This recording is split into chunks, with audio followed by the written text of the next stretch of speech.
Em nosso estudo de hoje, a lição 126 do livro Palavras da Vida Eterna, na rota do Evangelho.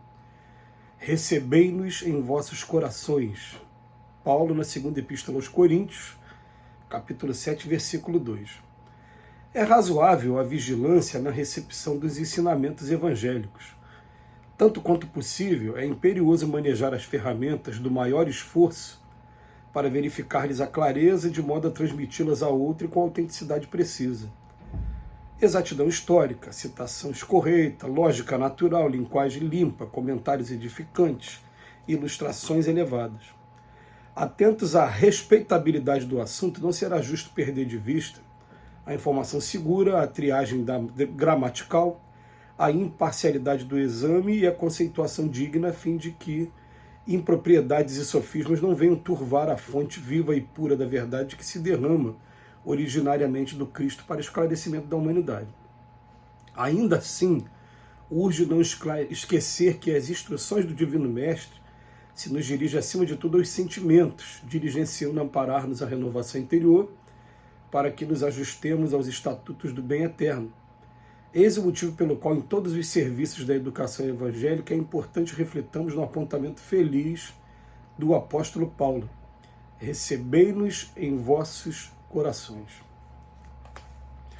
Quando a gente está falando aqui o tempo todo das duas asas do espírito, que uma se chama inteligência e outra se chama moralidade, a gente pode fazer um paralelo com o estudo em torno dos pensamentos e dos sentimentos.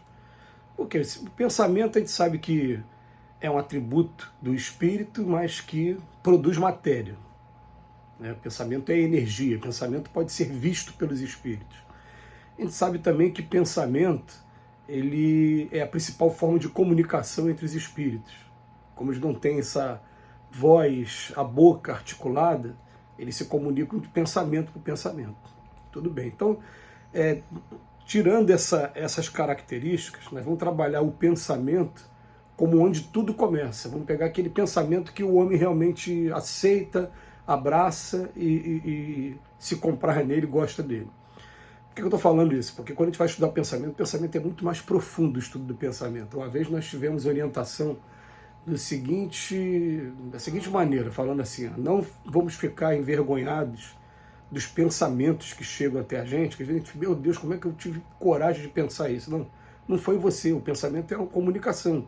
Ele chegou, você recebeu aquela informação e você repeliu logo de imediato, porque ela não tem afinidade contigo.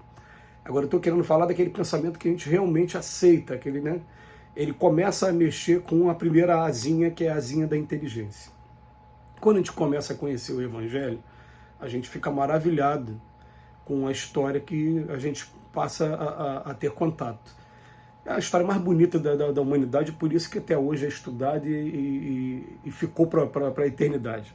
Mas o que acontece o Emmanuel vem chamando a atenção de que quando a gente está na recepção dos ensinamentos evangélicos, a gente precisa de uma vigilância razoável com relação ao quê? A detalhes, exatidão histórica, lógica, uma linguagem limpa. Ele vem falar aqui do que a gente precisa. Isso tudo está dizendo respeito à inteligência. Então, hoje existem cursos de oratório, das quais eu tive até a oportunidade de fazer alguns, quando eu era militar. E o que acontece o curso de oratória, ele vem te dando dicas maravilhosas.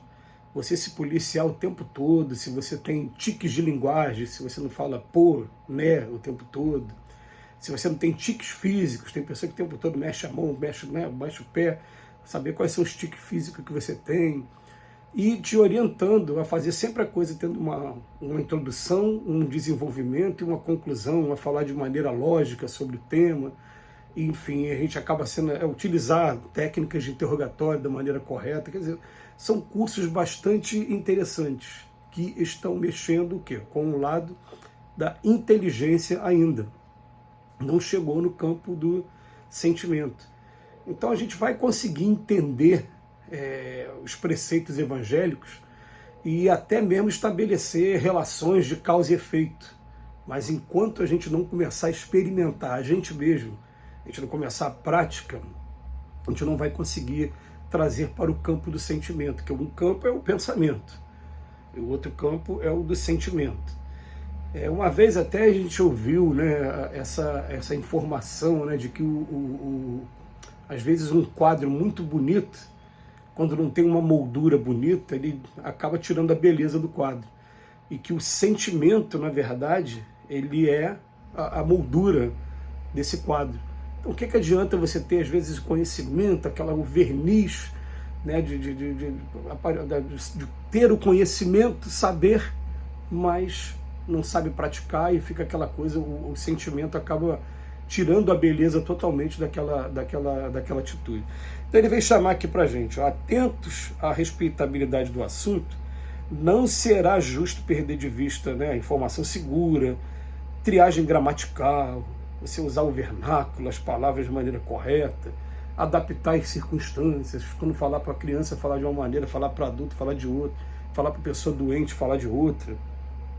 Essa coisa de falar para a pessoa doente, então, já que a gente está falando de sentimento, é até interessante, porque a gente aprendeu com os livros de André Luiz, principalmente logo no livro Mensageiros, que é o segundo livro, depois do nosso lar, que muitas das vezes você pega o livro assim aleatório, abriu uma página, vou ler, aí você vai ler, caramba, tem tudo a ver com o que a gente está passando, não é? Aí ele fala, porque os espíritos às vezes dirigem a maneira de você abrir, para você abrir na lição certa.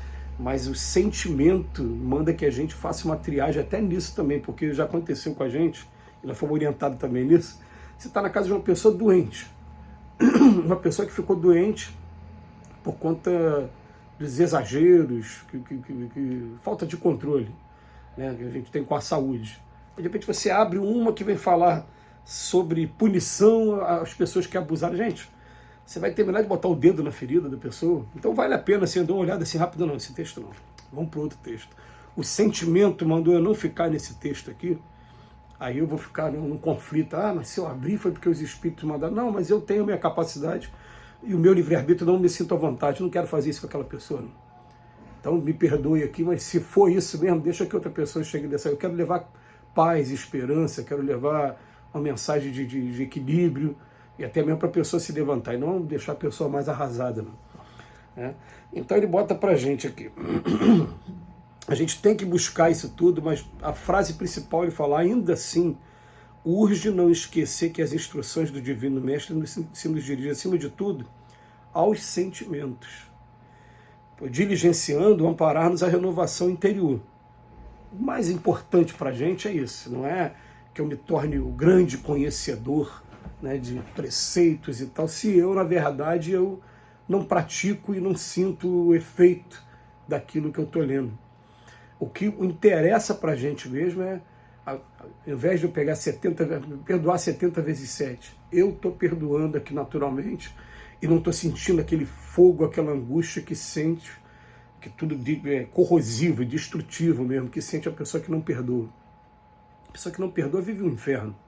A pessoa que vive ciúme, que vive vaidade, que vive inveja, aquilo corrói a pessoa por dentro, a pessoa não fica leve nunca.